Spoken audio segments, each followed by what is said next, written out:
Assalamualaikum dan selamat sejahtera. Nama saya Muhammad Azim bin Imran. Nombor kad matrik saya 290155. Jadi saya akan membentangkan tentang pengenalan yang berkaitan dengan tajuk mentarifkan semula strategi kerja jarak jauh ataupun hybrid.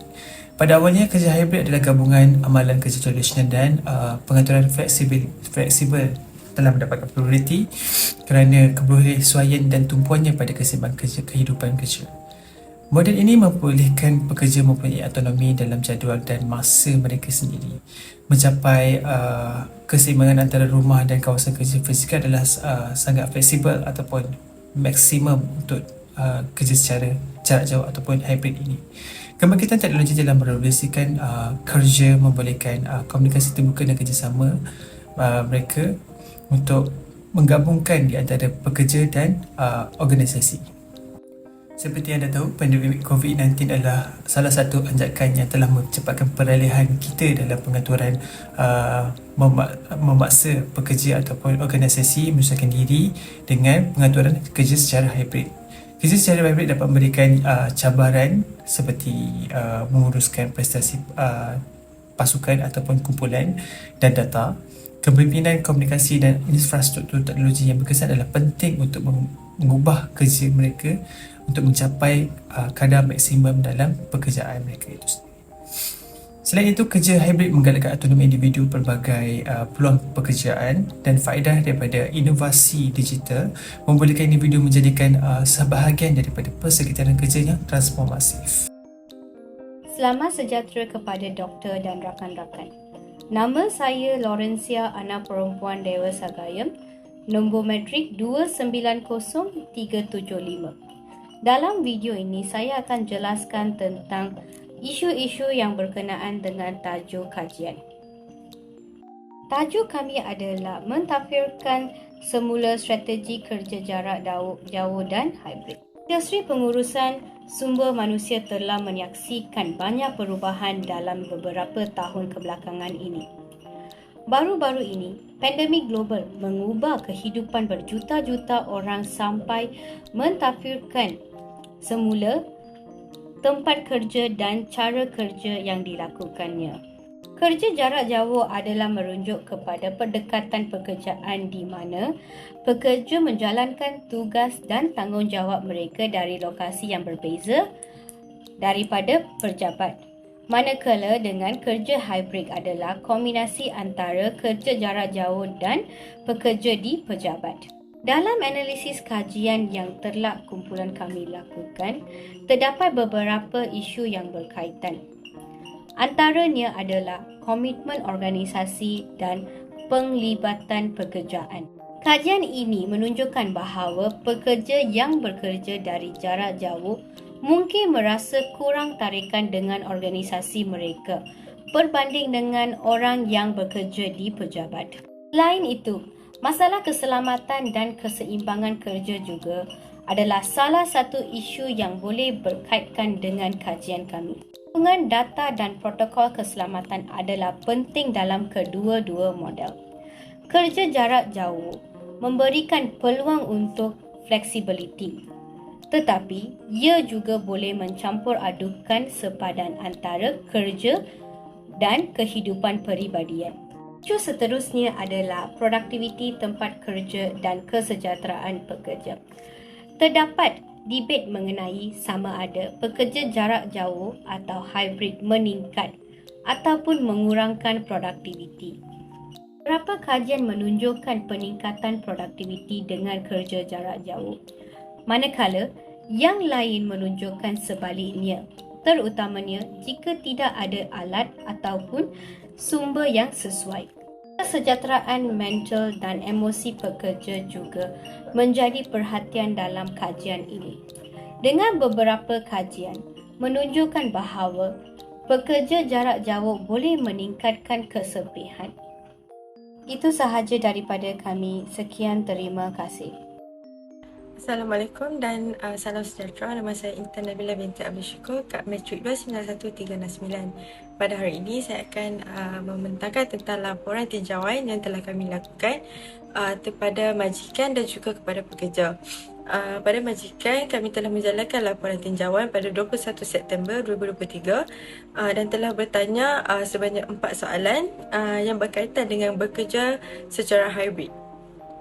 Antara soalan yang telah ditanyakan kepada majikan iaitu bagaimana cara majikan untuk memantau pekerja. Jadi antara salah satu cara dan juga pendapat yang telah diberikan ialah majikan boleh menetapkan satu tempoh tarikh untuk seorang pekerja itu membuat kerja, seperti meminta pekerja tersebut untuk menyediakan to-do list hariannya dan menyenaraikan segala kerja-kerja yang perlu dilakukan. Selain daripada itu, majikan juga perlu menetapkan satu flexibility ataupun kapasiti ketersediaan sumber organisasi. Contohnya dalam mengambilkan dalam kos sumber manusia itu mengadakan bekerja secara hybrid, dan juga segala kos tambahan dan pembiayaan seperti teknologi baru dengan menyediakan laptop ataupun kemudahan internet yang memudahkan pekerja untuk menjalankan bekerja daripada rumah. Pada 28 September 2023, kami telah bertanyakan kepada wakil pekerja iaitu Puan Nur Syazani binti Ahmad selaku pengurus TSK Target Suria Berhad. Jadi antara soalan yang ditanyakan ialah bagaimana pekerja itu boleh dinilai prestasi beliau. Jadi dia berpendapat majikan boleh menilai prestasi seorang pekerja itu dengan. Bukan itu sahaja, syarikat TSK Target juga telah mengadakan sebuah program pembangunan kerjaya iaitu dengan melibatkan semua pekerja beliau di sebuah tempat di sekitar Sungai Petani. Jadi tujuan program tersebut dilakukan ialah untuk melatih para pekerja dan meningkatkan daya keyakinan dan jati diri serta menerapkan nilai-nilai murni yang boleh dijadikan sebagai panduan semasa bekerja. Jadi terdapat beberapa cabaran yang dihadapi iaitu antaranya ialah cabaran dari segi gangguan teknikal dan juga tidak fokus. Kerana bila kita duduk di rumah, berkemungkinan pelbagai gangguan seperti masalah internet dan juga anak-anak contohnya sebagai contoh. Akhir sekali, berdasarkan hasil tinjauan yang telah dilakukan, pelbagai pendapat dan pandangan positif yang telah diperolehi. Dari sini kita boleh melihat tahap kesesuaian bekerja secara hybrid ialah mengikut kepada skop kerja seseorang pekerja tersebut dan juga ketersediaan sesebuah organisasi. Sekian itu sahaja daripada saya. Sekian, terima kasih. Assalamualaikum dan salam sejahtera. Saya Sulastri binti Irfan akan menerangkan tentang perbandingan antara penemuan kajian literatur dan kajian lapangan. Melalui hasil tinjauan dan temubuan yang telah kami jalankan, terdapat beberapa hasil dapatan dari kajian lapangan yang dapat dikaitkan dengan kajian literatur yang berkaitan dengan isu mentakdirkan semula, strategi kerja jarak jauh dan hybrid. Antara maklum balas yang kami terima adalah bagaimana para majikan mengawal atau memantau prestasi pekerja sewaktu bekerja secara hybrid. Isu yang sama juga turut dilihat melalui hasil penulisan oleh Dr. Wan Nurmila Muhammad dan rakan-rakan yang turut menyatakan dalam kajiannya dalam kalangan penjawat awam yang bertajuk Bekerja dari Rumah, Cabaran dan Realiti. Antara cabaran bekerja secara hybrid yang dinyatakan adalah kesukaran untuk menghubungi rakan sekerja atau pekerja. Sebanyak 17% daripada responden penulis menyatakan bahawa kesukaran untuk menghubungi dan memantau pekerja merupakan cabaran untuk bekerja secara hybrid. Seterusnya, melalui hasil dapatan kajian lapangan ini juga menjelaskan bahawa pekerja secara hybrid juga dilihat dapat mengoptimumkan kualiti dan hasil kerja para pekerja. Mereka akan lebih cenderung untuk menunjukkan kebolehan dan kemampuan mereka mengikut kesesuaian dan gaya peribadi mereka. Hal ini juga dapat dilihat melalui penulisan jurnal oleh Nursayati Abdul Hamid dan rakan-rakan yang bertajuk Bekerja dari Rumah dan Prestasi Adaptif. Penulisan ini menyatakan bahawa apabila pekerja diberikan peluang, mereka akan merasakan lebih dihargai dan akan menjalankan tugas dengan sepenuh hati dan pekerja akan lebih bermotivasi untuk bekerja. Seterusnya, melalui dapatan kajian kami juga mendapati bahawa sesebuah organisasi juga perlu mengambil kira faktor kos tambahan bagi menjalankan budaya kerja secara hybrid di organisasi mereka. Kos ini turut meliputi kos pengurusan sumber manusia, kedudukan kewangan, kos pembiayaan tambahan seperti kos latihan dan teknologi.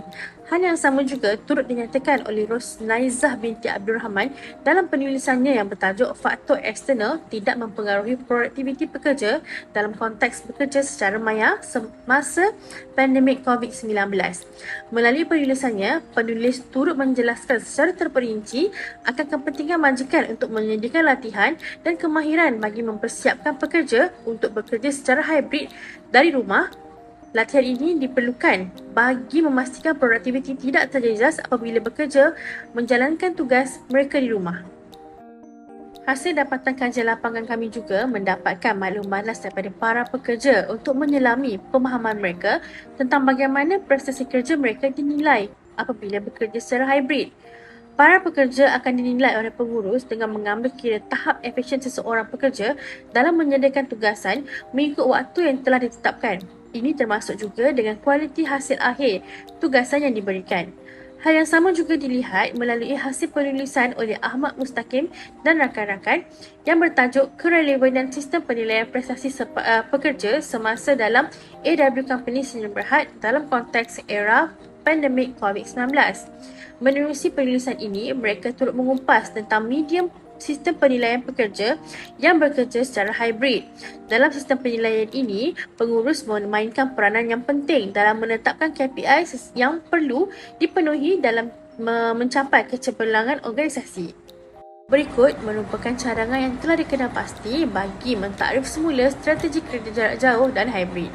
Antaranya adalah dengan mempersiapkan para pekerja dengan kemahiran dan latihan yang secukupnya bagi membolehkan mereka menjalankan tugasan mereka di luar pejabat. Dengan kemahiran dan latihan yang mencukupi, para pekerja telah mendapat kemahiran dan pengetahuan yang diperlukan untuk menyelesaikan sesebuah tugasan.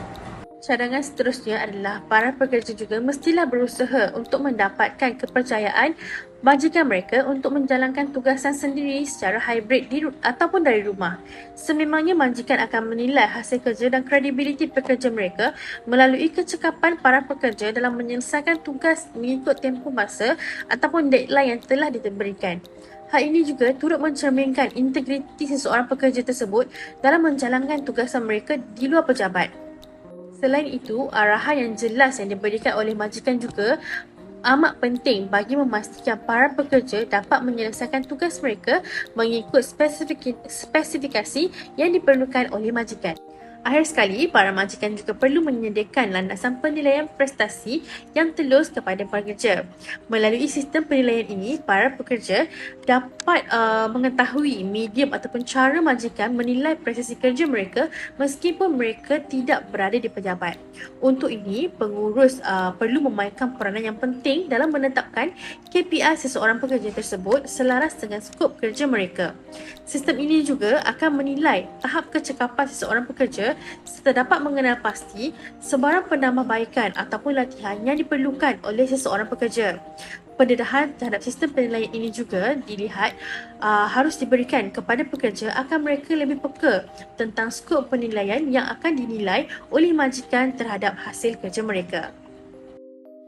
Pada kesimpulannya, terdapat kita lihat di mana kerja jarak jauh dan hybrid mempunyai kedua-dua elemen kebaikan dan keburukan.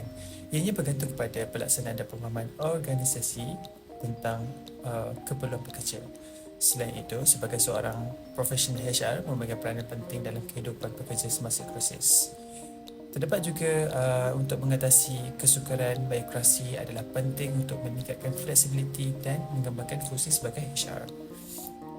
Selain itu, mengimbangi untuk keutamaan antara menjaga orang ramai dan aktiviti yang bermakna adalah penting untuk masa depan berdaya tahan lama. Sekian sahaja daripada saya. Terima kasih.